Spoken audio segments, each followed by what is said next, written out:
Marxist CPM Karimnagar జిల్లా committee సమావేశం ఈరోజు నిర్వహించుకున్నాం. ఈ సమావేశంలో జిల్లాలో ప్రజానీకం ఎదుర్కొంటున్నటువంటి సమస్యలు చర్చించాం. భవిష్యత్తు కార్యాచరణ కూడా తీసుకోవడం జరిగింది.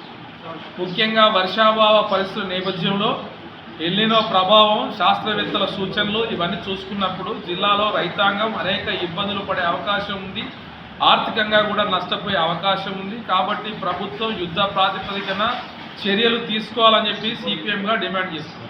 ముఖ్యంగా ప్రాజెక్టులకు సంబంధించి మేడిగడ్డ ప్రాజెక్టు గత సుమారు 3 సంవత్సరాల కాలంగా నీళ్లు ఆపకుండా అది పగుళ్ళు వాడిన నేపథ్యంలో ఇబ్బందులు ఎదుర్కొంటుందని చెప్పేసి ఒక రకంగా అది పాడైపోయిందని చెప్పేసి ప్రభుత్వం వాదిస్తుంది.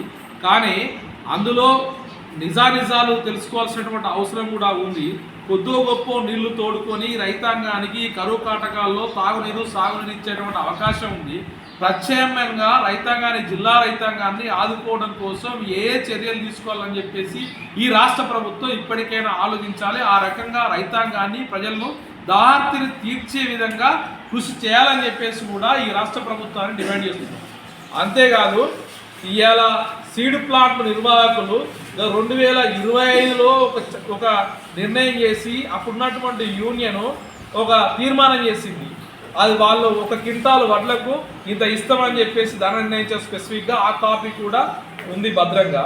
అట్లాగే వాళ్ళ కమిటీ మారడంతో, అధ్యక్షుడు మారడంతో మళ్ళీ 2026లో మళ్ళీ ఒక తీర్మానం చేసి రైతులు పండించిన తర్వాత, ప్లాంట్లకు వేయిన తర్వాత రైతులు నడ్డివించే విధంగా, ఆర్థిక భారం నష్టం చేసే విధంగా, రైతులు పిప్పేసే విధంగా ఒక్కో రైతుకు 1000 రూపాయలు, 1,00,000 రూపాయలు నష్టం చేసే విధంగా ఆ తీర్మానం చేశారు.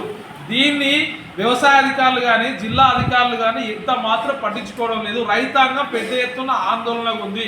రైతాంగానికి రావాల్సిన పాత అగ్రిమెంట్ ప్రకారం రావాల్సినటువంటి డబ్బులన్నీ కూడా వెంటనే అధికారులు చొరవ తీసుకొని, జిల్లా కలెక్టర్ చొరవ తీసుకొని డబ్బులన్నీ ఇప్పించాలని చెప్పేసి ఆ సీడ్ ప్లాంట్ నిర్వాహకుల పైన చట్టపరమైనటువంటి, శాఖాపరమైనటువంటి చర్యలు తీసుకొని వాళ్ళందరి మీద క్రిమినల్ కేసులు నమోదు చేయాలని చెప్పి సిపిఎంగా డిమాండ్ చేస్తున్నాం.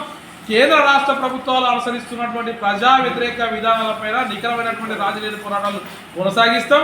గ్రామాల్లో వాళ్ళు ఏదైతే ప్రజానీకానికి వ్యతిరేకంగా ఉన్నటువంటి ఏవైతే నిర్ణయాలు ఉన్నాయో అది 3వ రైతు డిస్కమ్ కావచ్చు, అట్లాగే 4 లేబర్ కోడ్లు రద్దు కావచ్చు, బీబీజీ రామ్జీ చట్టం రద్దు కావచ్చు, ఇతరత్ర ప్రజా సమస్యల మీద గ్రామాల్లోకి వెళ్ళి గ్రామ సభలు, సెమినార్లు, ఇష్టాగోష్ఠులు, చర్చాగోష్ఠుల రూపంలో ప్రజలను చైతన్యవంతం చేసి రేపు రాబోయే కాలంలో పెద్ద ఎత్తున ఈ రాష్ట్ర ప్రభుత్వం, కేంద్ర ప్రభుత్వం మెడలు వంచే విధంగా ఆందోళన పోరాటాలు నిర్వహిస్తామని చెప్పి ఈ సందర్భంగా స్పష్టం చేస్తున్నాం.